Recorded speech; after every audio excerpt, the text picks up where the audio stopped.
You all remember that raging debate about the JFF's proposal to expand the local Premier League to 16 teams. Some of us were saying and are continuing to say we have a sponsorless league, mediocre talent pool with an economy heading into an expected recession caused by the COVID pandemic. We have clubs that in the best of times struggle to pay the players and the coaches them little pittance. And it is under all of those crippling circumstances that the JFF is planning to expand the league from 12 to 16 teams. Well, there is even another component that highlights the folly of what the JFF is trying to do, in that this expansion program includes plans for a second-tier professional league, the equivalent of an A-League with the same amount of teams and the same amount of players as the Premier League.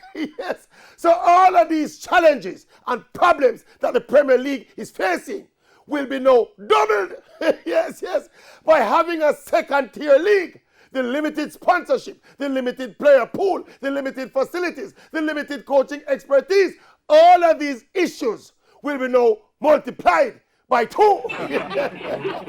And look, we're not calling no name, but with all of these misguided plans, the JFF is moving full speed ahead. Them are going full speed ahead with this foolishness. Yes, we're not calling no name, but them are going full speed.